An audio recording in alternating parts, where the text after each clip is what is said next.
அல்லாஹ்வின் திருப்பெயரால் நான் இந்த உரையை ஆரம்பிக்கின்றேன். அல்லாஹ்வின் தூதரான முஹம்மது நபி ஸல்லல்லாஹு அலைஹி வஸல்லம் அவர்களின் ஸலவாத்தை கூறிக்கொண்டு அனைவருக்கும் அஸ்ஸலாமு அலைக்கும் வரஹ்மத்துல்லாஹி வபரகாத்துஹு. என் பெயர் ஐஷா ரிதா.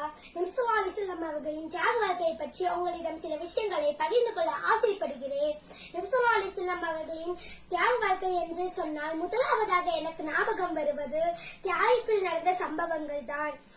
நபித்துவத்தின் 10வது ஆண்டு நபி ஸல்லல்லாஹு அலைஹி வஸல்லம் தனது அடிமையான ஸைத் பின் ஹாரிஸும் கால்நடையாக தாயிஃப்க்கு சென்றனர். செல்லும் வழியில் அங்கிருக்கும் மக்களிடமும் தலைவர்களிடமும் இஸ்லாத்தை பற்றி அறிமுகம் செய்தனர்.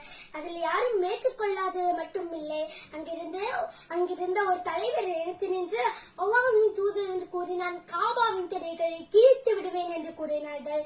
இரண்டாவதாக ஒரு தலைவர் நினைத்து நின்று உன்னை தவிர அல்லாஹ்வுக்கு வேறு யாரும் தூதராகவே கிடைக்கவில்லையா என்று கூறினார்கள். மூன்றாவதாக ஒரு தலைவர் நினைத்து நின்று நீ அல்லாஹ்வின் தூதரான பேசுவது தவறாகும், நீ பொய் சொன்னால் நான் உன்னிடம் எப்பவும் பேச விரும்ப மாட்டேன் என்று கூறினார்கள். அதற்கு நபி ஸல்லல்லாஹு அலைஹி வஸல்லம் அவர்கள் பதில் அளித்தார்கள், நீ இதுதான் உங்களது முடிவாக இருந்தால் இந்த நாளை நீங்கள் மறந்து விடுங்கள் என்று கூறினார்கள்.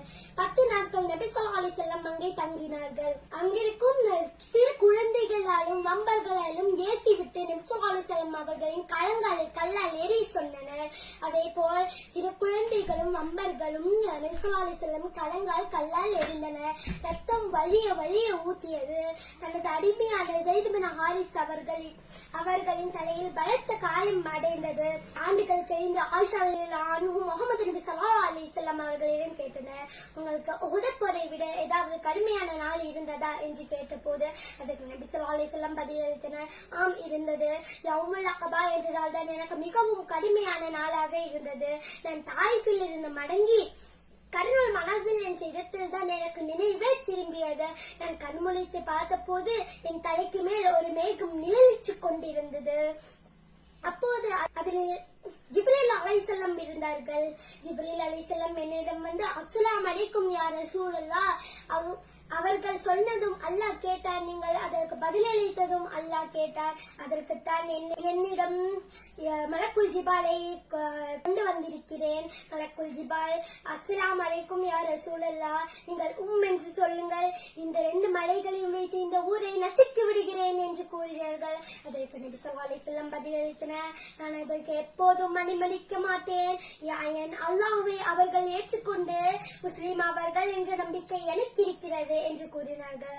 நபி ஸல்லல்லாஹு அலைஹி வஸல்லம் அவர்களின் தியாகத்துக்கு அல்லாஹ் கொடுத்த பலனால் தான் இந்த தாயிஃபில் உள்ள மக்கள் இஸ்லாத்தை ஏற்றுக்கொண்டதற்கு காரணம்.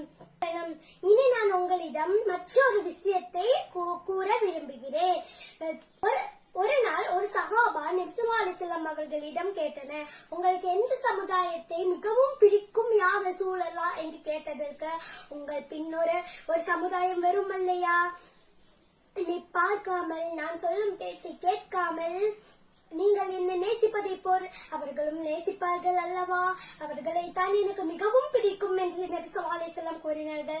அதாவது நம்மளை பிடிக்கும் என்று நபி ஸல்லல்லாஹு அலைஹி வஸல்லம் கூறினார்கள். மற்றவர்களுக்கு நபி ஸல்லல்லாஹு அலைஹி வஸல்லம் தீனை கற்றுக் கொடுப்பதை போல் நாமளும் நமக்கு பின் ஒரு சமுதாயம் வரும் இல்லையா, அந்த சமுதாயத்துக்கு நாமளும் தீன் கற்றுக் கொடுக்க வேண்டும். அதுதான் நபி ஸல்லல்லாஹு அலைஹி வஸல்லமின் தியாகத்துக்கு நாம் கொடுக்கும் மரியாதை என்று கூறிக்கொண்டு எனது சிற்ற உரையை நான் நிறுத்துகிறேன். வாஹிர் தஅவானா அனில் ஹம்துலில்லாஹி. அஸ்ஸலாமு அலைக்கும் வரஹ்மத்துல்லாஹி வபரகாத்துஹு.